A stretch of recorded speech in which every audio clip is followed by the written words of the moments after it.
You know the drill here.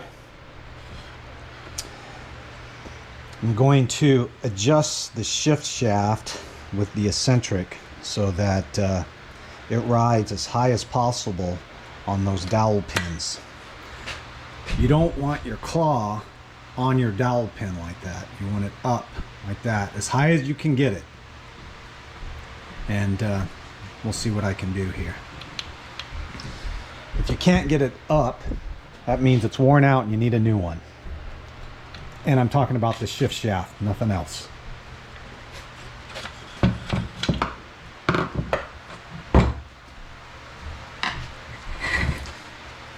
Got to bend the tab flat first.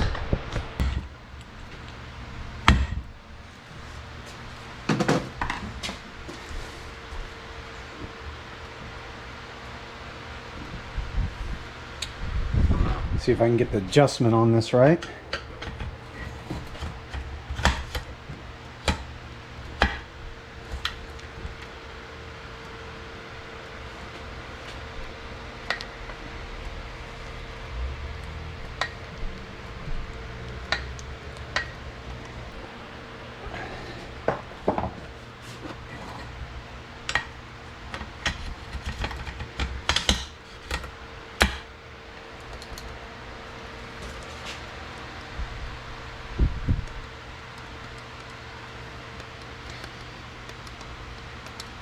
I just realized that this spring is completely wore out. Too much play right here. That's supposed to be pinching, and it is not. This was wore out. Got a new shift shaft and spring and eccentric, and I'm putting them in. This one does not.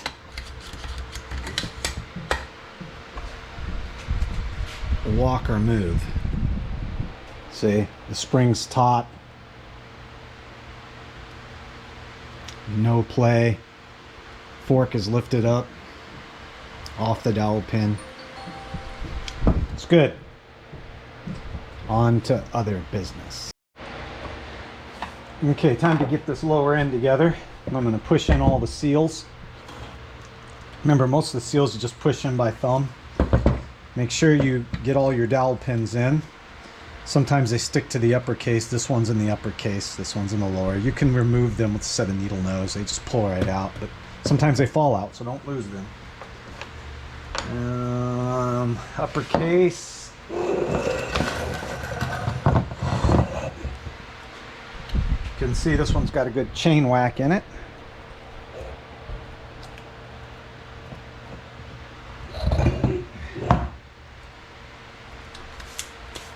Now let me set everything in. Get these back together.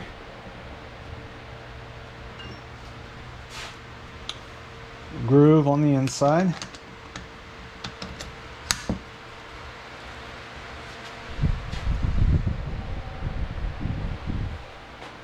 Collar. This is what the seal rides on.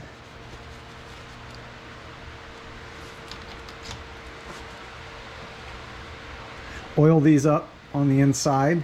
Make sure the spring doesn't pop out when you push them on.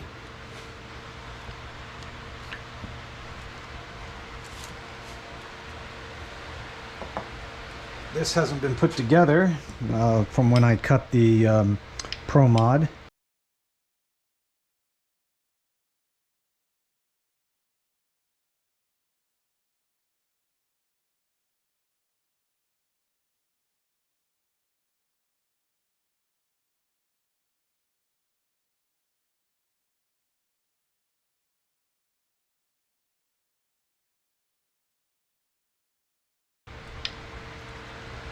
So, little washer. Gotta get the bearing on there. Bearing on this side is the outside, away from the transmission. Idle kick gear. These bronze or copper bushings wear out. Make sure that yours is not loose when you put it down on here, because it will spit out, and it'll spit out these clips and run through your side case, destroy your basket and your gears and other things you don't want happening.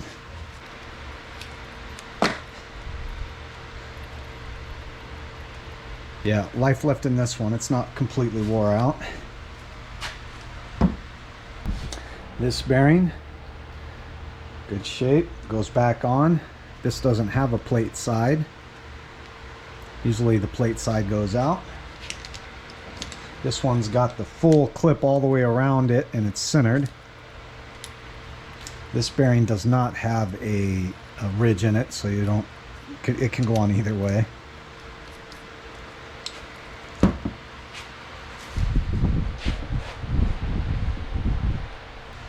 I'm going to set all the clips in. Small half moon clip.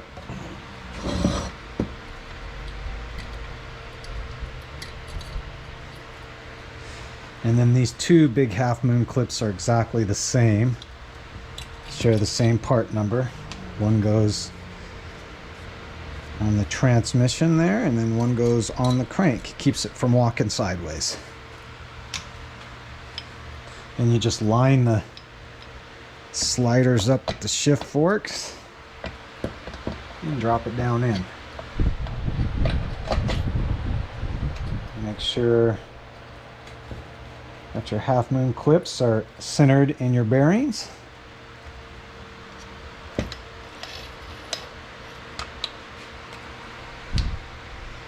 Same with the front main shaft here.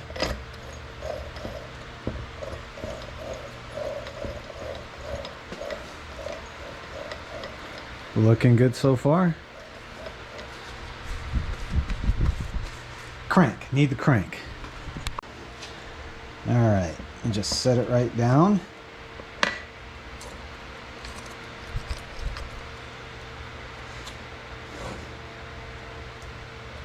There you go. 4mm long rod crank set in place. Oiled up. This one's got springs on both sides. Again, make sure they don't roll under. If it's dry, the lip will roll under and pop the spring off. These protrusions go in towards the bearing. It keeps it separated. Ridge lines up where the seals should be. This one, same thing. Two springs.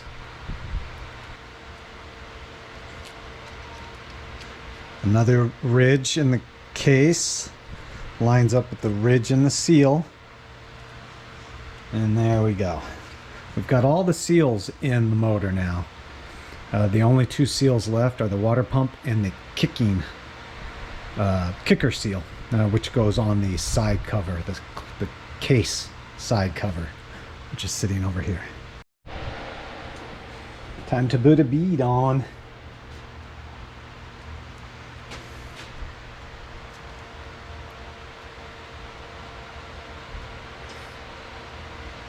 Just an 1/8" bead all the way around the motor.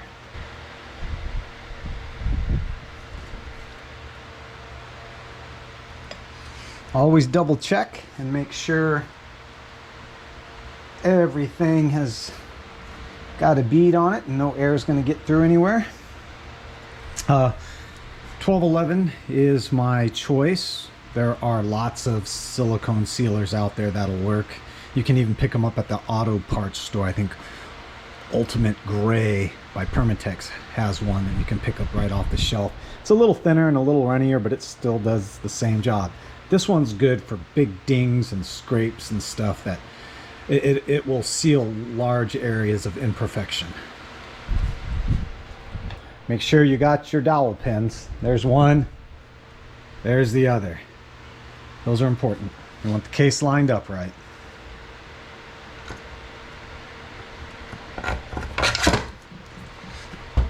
Put it on and Get all your 10mm bolts in. Short ones are in the back here. All the rest, that's a long one, all the rest are the same size. You can tell if you get them in the wrong hole. They won't sit at the right height. All these should sit about, you can see about how high they stand. If one goes all the way down or one's sitting up too high, you got it in the wrong hole. Almost forgot. You always want your clutch perch in first. You get it in there after the ball and rod and you can't get it. You have to take it apart. Get the spring on, right?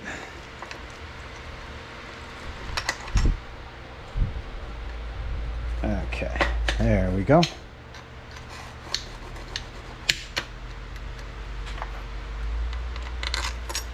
Just like that.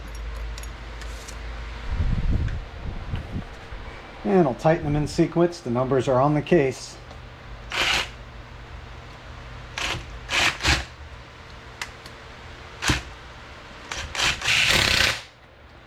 And no, I don't think you should use one of these. You might snap stuff. You should hear the people on YouTube, you can't use that, you're gonna break stuff. I've been using this stuff for over 20 years. I know how to handle it, and then I go back around and re-torque to make sure everything's to spec. It's always under torqued. And then I finish up by torquing.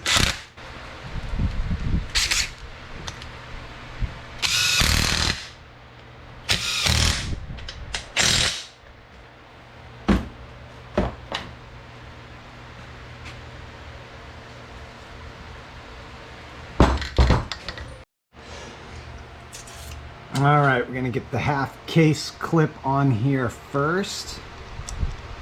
Red Loctite, as you can see. You wanna Loctite these guys up. They like to back out and destroy your basket. Yeah, they destroy the teeth on the basket.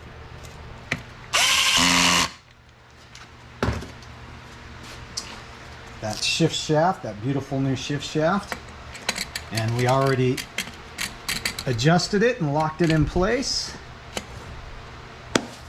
Beautiful. Let's see if we can get this guy on in the first attempt. You know how this can be a struggle sometimes.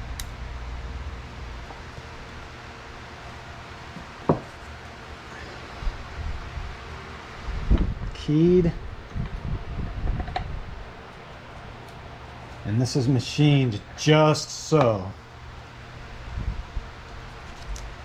So if you get it cross-threaded a little bit, it might put up a fight. You can always take a gamble and tap it on.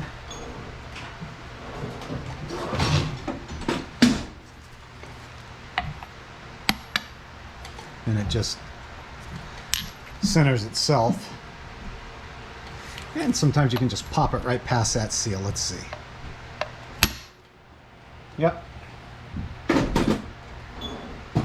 It's good. Spring's not out. Beautiful.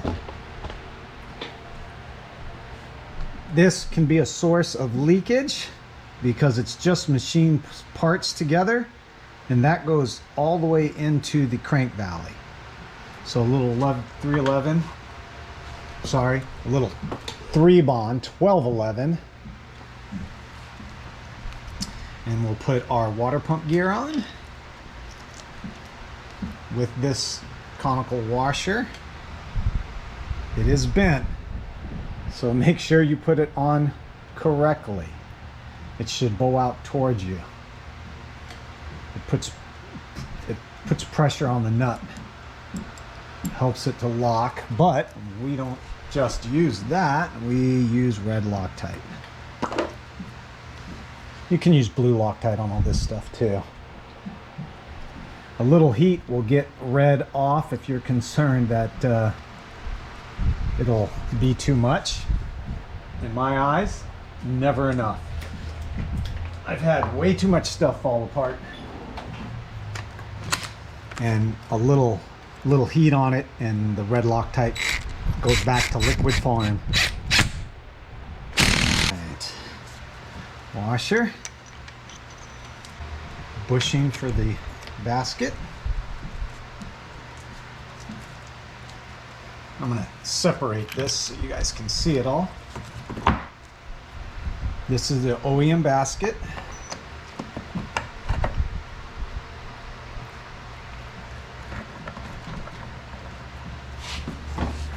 Got to get it slid all the way on.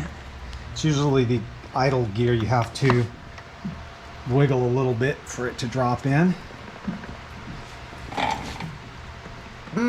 This basket has some heavy wear in it, I just noticed. I think we need to put a new one on. Yeah, I'm gonna upgrade it.